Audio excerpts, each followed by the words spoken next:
Here's the thing about Hollywood and the music industry for that matter, because we all want to be signed to a record label that we dreamed of since we were kids.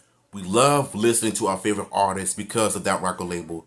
We love listening to what they put out, what message that they're saying, what messages that they're representing, and how they influence future generations to get into music. But I think the one thing that we're not really focusing on is how the record labels chew us up and spit us out. Because sometimes we all dream of being famous because of our craft. But once you get to Hollywood, all of your dreams will disappear.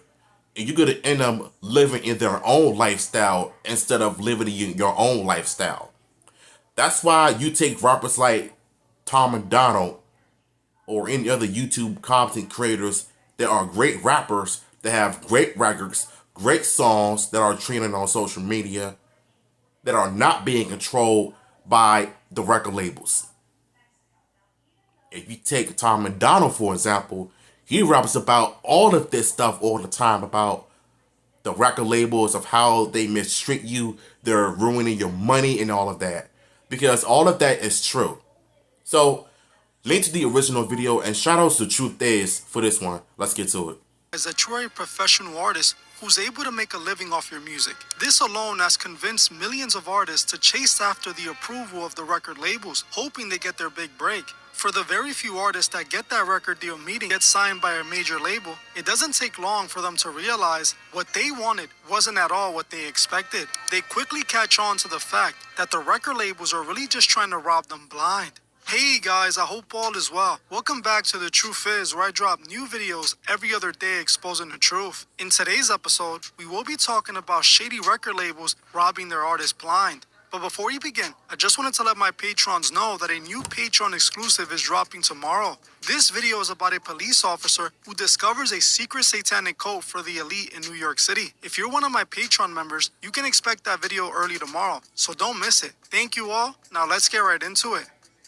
Getting a record deal is possibly the most anticipated moment every artist hopes for. They dedicate their lives to making music in hopes a record label would one day discover their music and believe in them enough to invest some money in their vision. When an artist gets discovered and a record label reaches out, that's their big break. Chances are, if they sign the deal, they will be a big mainstream artist. The label has the money, connections, and marketing plans to get a talented artist to the top. This is why most artists believe they need that record label to sign them in order to make it big. Only after the artist signs the deal and blows up is when they realize the record label was never truly on their side. Instead, they were only building them up so that they can use them to make money. While the artist is putting in all the work, the record label is collecting all the money. When it's time to pay the artist, they realize they have been bamboozled. Most record deals are truly just scams created to put as much money as possible in the pockets of music executives. In today's episode, I'm going to explain exactly how these scummy record deals work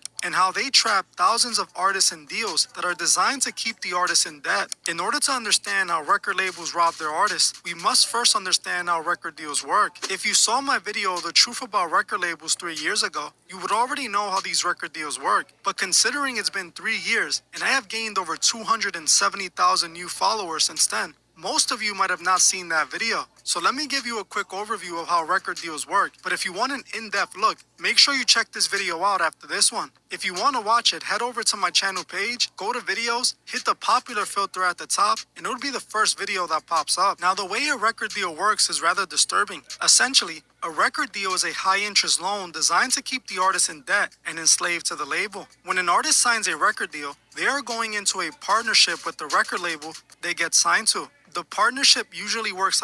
I've always said this all the time.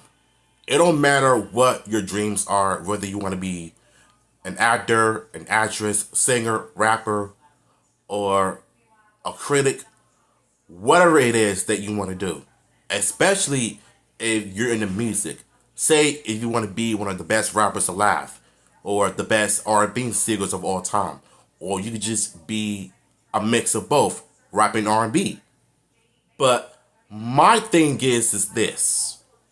Whatever record labels that you sign to, I'm going to need y'all to understand that These so-called record labels are not your friends. These are the same people that they look for good artists. They'll sign them. They'll put out one of their biggest hit records for the whole world to hear. Everybody is going to forget about that song. They're going to forget about that hit record. All because the people behind the record label, they did not care. They made money off of you. You're not making money off of them. And like he said in the beginning of the video, all the money that you're making is going to the executives. It's not going in your pockets. And you know what? I sometimes think and ask myself, how do these artists ended up getting houses, the Bentleys, the cars, if they're not making money off of their music?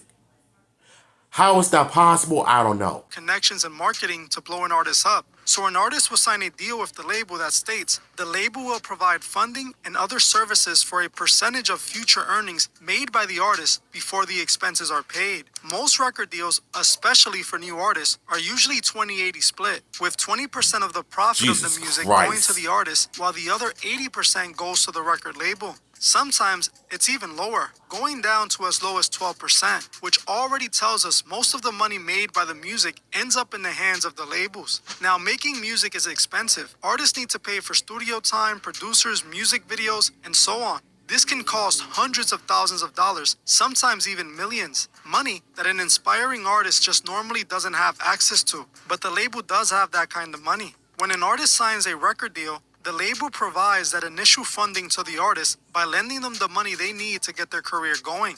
The label pays for all the expenses needed to blow an artist up, but they are expecting the artist to pay them back for every dollar and dime they spent plus interest. This is where most artists get confused, as they believe that when they sign a record deal, they are getting free money from the record label. This is not the case at all. Don't be fooled. Let me break it down. I'm telling y'all. If an artist signs $1 million deal, all this means is that the record label is lending that artist $1 million. Now, let's say the label signed the artist for a $1 million deal. The money will be distributed like this. When the artist signs the deal, they get an advance out of the $1 million. An advance is an upfront payment from the total amount of the deal, which in this case is $1 million. Let's say the label gives the artist $300,000 as an advance. This is the money you usually see the artist flexing with online after they sign the deal. And all of that is a pipe dream when you think about it, because for one thing, if I get signed to a record label, I would never in my life post all of that on social media for flex.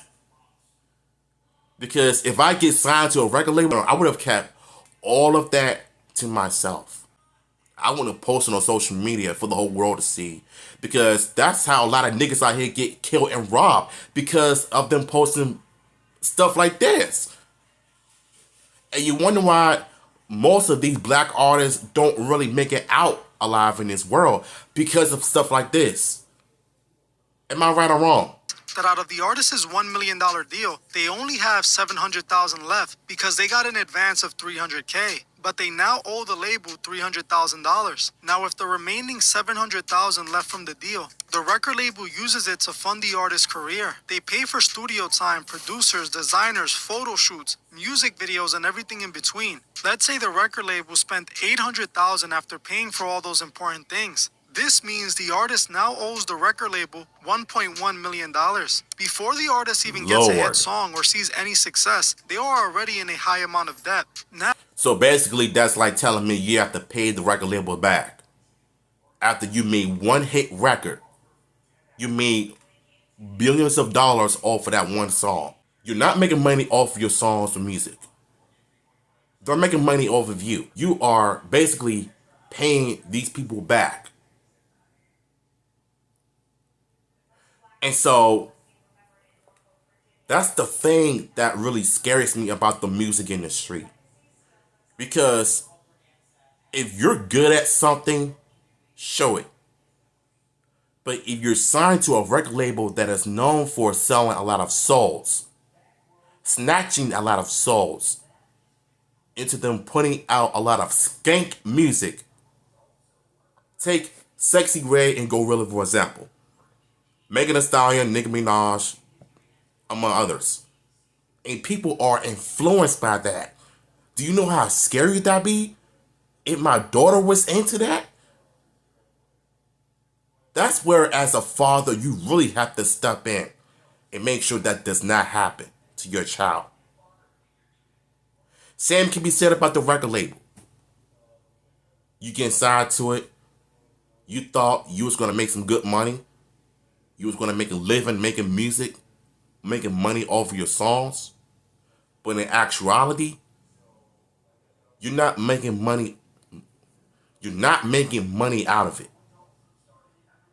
They're just using you to build you up so that they can take advantage of the next artist. That right there is something I am not a big fan of. Period. That everyone loves, which makes around $1.5 million.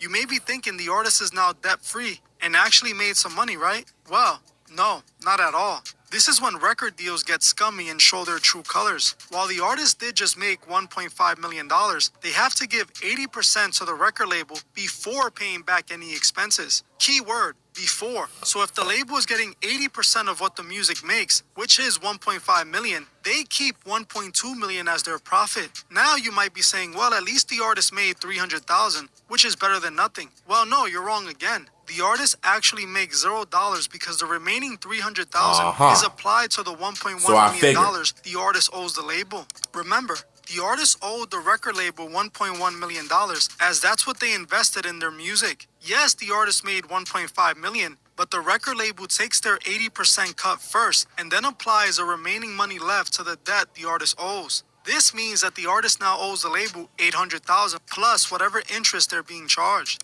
This is the trap, and this is how these deals are designed to rob the artist blind. Now, let's say the artist gets lucky and manages to drop multiple hit songs and is getting close to paying the labels back. Let's say you only owe the label $100,000, and with your next hit song, your debt is cleared. This is when the labels come with a new deal worth more than the last one to put these artists in further debt. Now they are offering the artists $5 million with a bigger upfront advance. It's all designed to keep these artists in debt and under the label's control. This keeps the artist forever working to pay off the label. Artists rarely get any money from their music after the initial advance they got when they signed. The money that they ever get is just loaned to them by the labels. It gets worse as the labels will always trick artists into selling all of their publishing and masters to the label. This is exactly what P. Diddy did to Mace, as Diddy tricked Mace into selling him his masters. An artist's publishing and masters are the way an artist makes money from their music. So if an artist signs away their publishing and masters, they are no longer going to be making money from their music, even after their deal with the label ends. This is exactly what happened to singer Neo,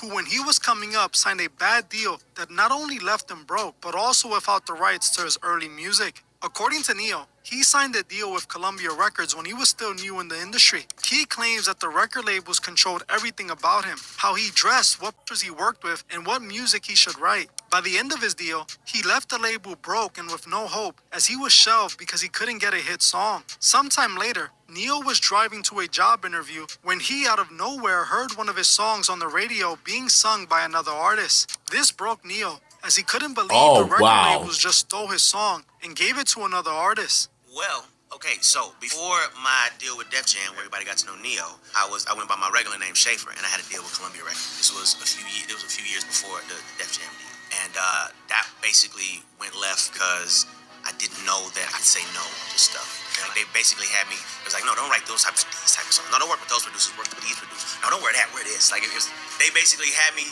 being who they wanted me to be, which is kind of on some like Baby Tyrese back then. That's who they wanted me to be. I didn't like it. So like I went to them and asked if I could write a couple more songs, maybe made more sense with who I am, and they were like, well, no, your budget depleted. That is when I learned that back day. I don't know if this still happens, but back day.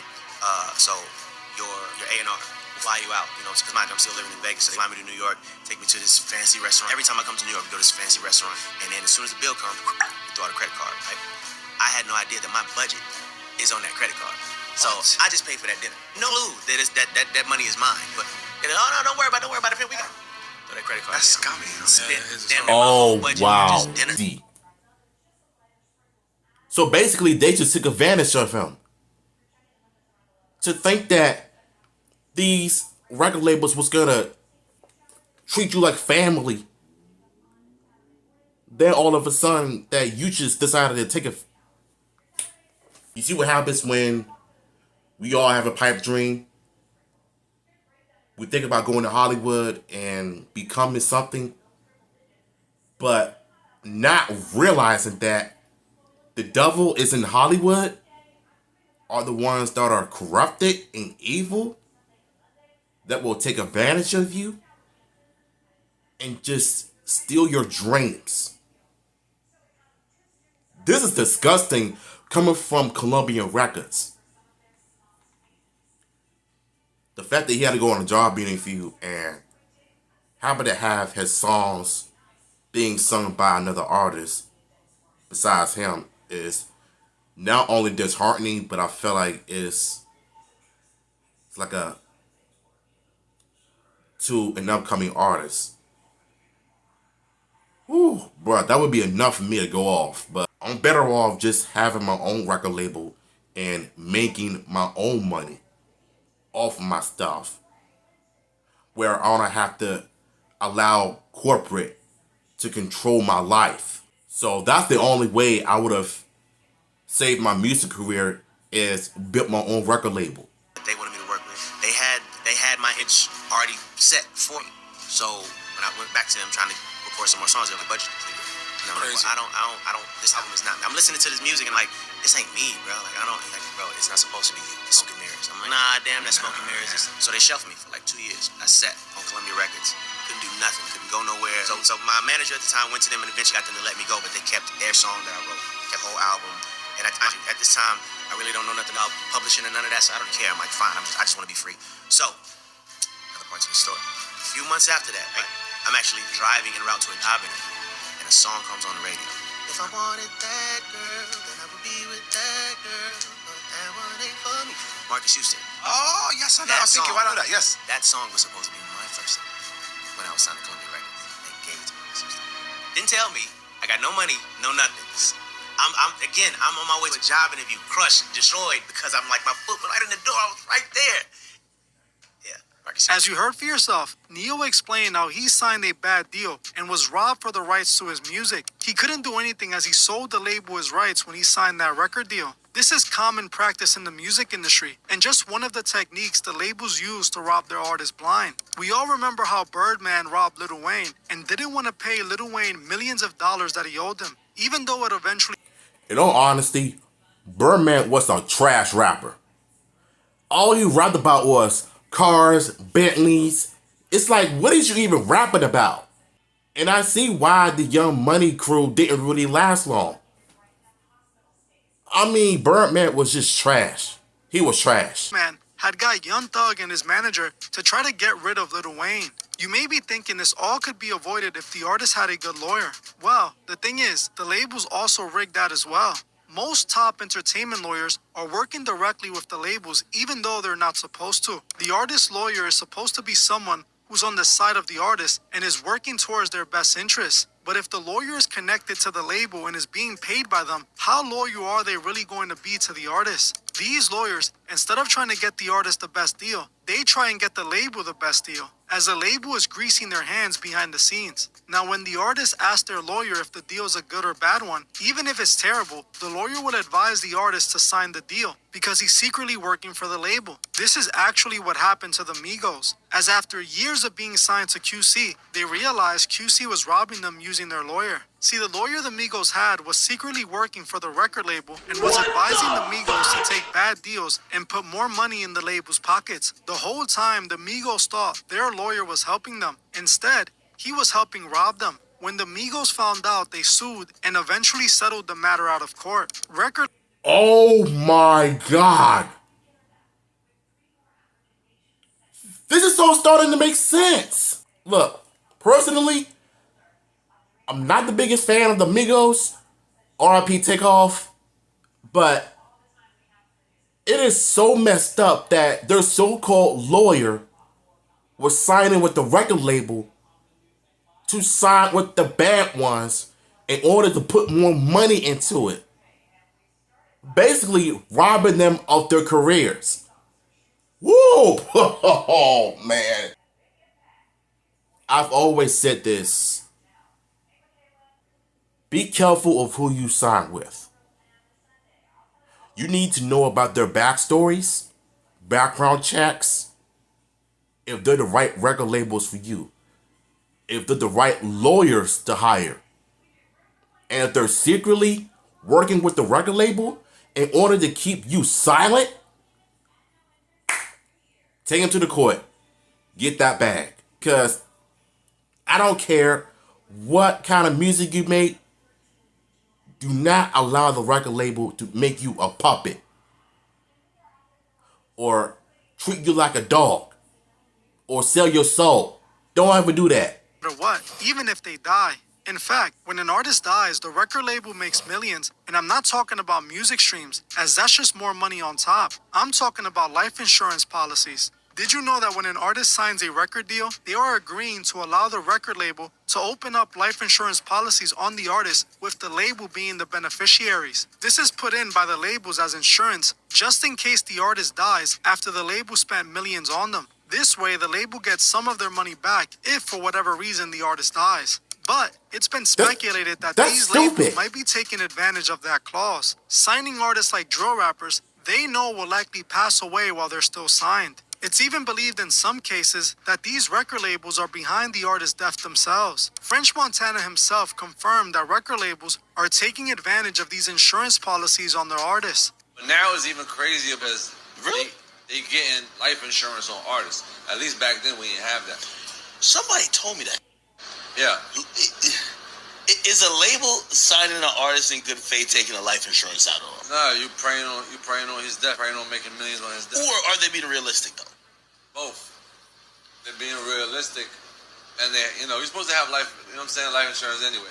When the label does it, if you don't have one. As you heard for yourself, French Montana confirms that the labels are using these life insurance policies in nefarious ways. In the case of Michael Jackson, it's believed he was taken out by his record label as he was beefing with Sony Records and Tommy Mottola before his passing. Michael, just like the Migos, had found out his lawyer was actually working for Sony Records and advising him to take bad deals. Sony also wanted to buy Michael's catalog, and they wanted his percentage of ATV Records, but Michael refused and instead went to war with the label. This is when his doctor accidentally prescribed too much substances and it took him out. Then Sony inks a deal with Michael's estate, who sold all the rights to his music to Sony after Michael refused. This is common for these labels. If they can't get what they want from you willingly, they go get it. The evil world that we're living in right now is insane, bro. Signing a record deal isn't as great as they make it seem. What most people think is a dream is actually a nightmare you should avoid. If you're an upcoming artist, maybe change your goal of getting signed.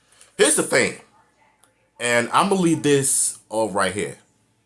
If you want to be a famous artist, start a YouTube channel. That's how most YouTube content creators blow up. They get fame, they go to these award shows, and they create hit records. And some even got famous off of TikTok. And here's the thing. You don't always have to get famous without a record deal, without a record label. There are better ways of making it into the industry. There are better ways of making it into the industry without selling your soul. And God forbid, if you do sell your soul to the record label, you better pray to God that that crap lasts a long time. If not, then that's your fault for even signing or selling your soul. So, shout outs to The Truth Is for this awesome video, because at least now you all know about these strange record labels. So, link to the original video will be down below.